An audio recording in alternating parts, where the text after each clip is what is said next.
네, 안녕하십니까. 자, 여러분, 오늘은 공동소유, 여러분 교재의 기본서는 456페이지부터 시작되고요. 그 다음에 이제 핵심 교재는 85페이지부터 시작이 되겠습니다. 자, 그런데 여러분 지난 시간에 취득시효를 공부하셨습니다. 취득시효를 공부했고,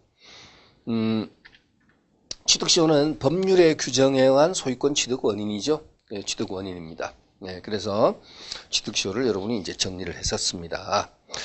자, 그 다음에 공동소유에 들어가도록 하겠습니다. 자, 공동소유는 먼저 핵심 교재 87페이지에 보시면은 87페이지에 보면요.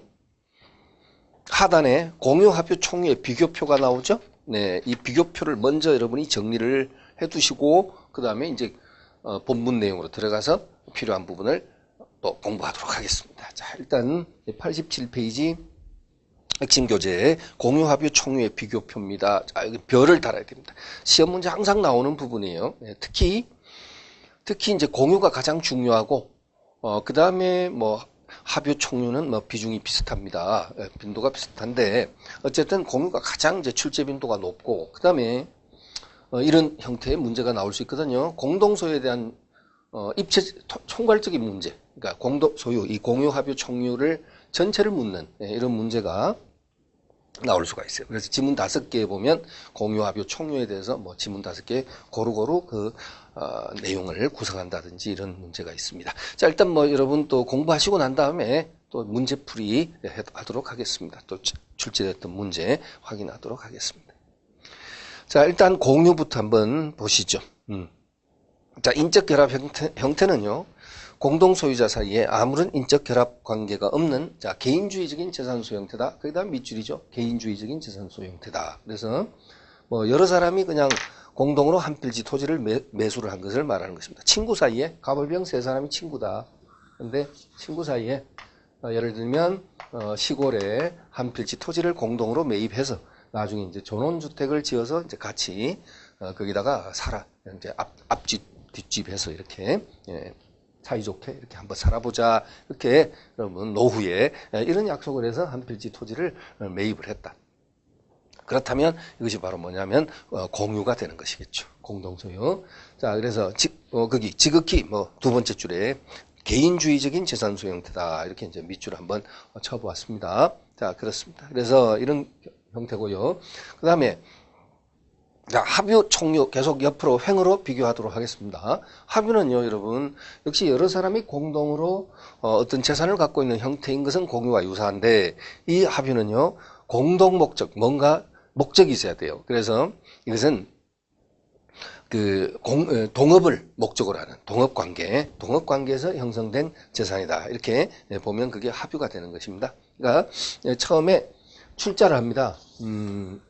예를 들어서 갑, 을, 병, 뭐 정, 무 이런 식으로 여러 사람이 출자를 하죠. 뭐 부동산, 동산, 뭐 금전, 채권 이런 것들을 출자합니다. 그래서 여러분 시험하고는 좀 관계가 없지만 노무도 출자 대상이 됩니다. 그렇죠? 네, 그래서 갑을, 병, 정은 뭐 부동산, 동산, 금전, 채권 이런 것을 이제 출자를 한다라고 한다면 무는 노무를 제공할 수도 있어요. 금전으로 환산이 가능하면 얼마든지 가능합니다. 그래서 어쨌든 이 출자한 액수에 비례해서 여러분 지분이라는 것이 결정이 됩니다. 그래서 여러분 이 합유는요 그냥 조합, 그러니까 여기 조합이라는 것이 민법상 14개 계약 중 하나거든요. 예, 조합 계약. 그래서 이 조합체의 재산 소유 형태다 이렇게 보는데 사회에서는 그냥 동업 관계다 이렇게 생각하시면 돼요. 그래서 거기 예를 보면 공장을 함께 경영할 목적으로 여러 사람이 공동으로 토지를 매수하는 경우 이렇게 돼 있죠. 근데 합유도요. 공유처럼 개인주의적인 성향이 있습니다. 왜냐하면 출자한 액수에 비례해서 지분이 있거든요. 그렇지만 그 지분 처분할 때는 다른 합유자 전원의 동의를 받아야 됩니다. 그래서 개인주의에다가 또 단체주의적인 성격까지 함께 가지고 있다. 이렇게 이제 표현하는 거죠. 예, 그래서 개인주의 플러스 단체주의적인 성격이 있다. 그 표현은 그게 없죠. 없는데 그 하나 써두시면 되겠습니다. 예, 뭐 공장을 함께 경영할 목적으로 한 그 마지막 경우 매수하는 경우 옆에다가 개인주의 플러스 단체주의 이렇게 해주시면 되겠고요. 방금 공유는 지극히 뭐다? 개인주의적이다 이렇게 봤었죠. 그다음 총유는요 권리 능력 없는 사단의 재산 소형태다 그랬죠. 그래서 문중이나 존중이 선산을 갖고 있다. 또는 교회 재산 같은 거 있죠. 이런 것들은 모두 무슨 재산입니까? 총유 재산이다 이렇게 표현하셨습니다. 그래서 총유는 지분이 있나요? 지분이 없어요. 그래서 지극히 단체주의적인 성향을 띠고 있다. 그래서 거기 여백에다가 뭐라고 써두시느냐, 단체주의적 성격이다, 단체주의적이다 이렇게 하시면 되겠습니다. 그래서 공유는 개인주의, 합유는 개인주의 플러스 단체주의, 총유는 지극히 단체주의 이렇게 보시면 되겠고요. 자, 두 번째 칸으로 내려갑니다. 지분. 자, 공유는 지분이 존재합니다. 그리고 지분 처분은 자유롭습니다. 세 사람이 뭐 가까운 친구 사이로 이렇게 있다가 갑이 해외로 이민을 떠납니다. 예를 들면.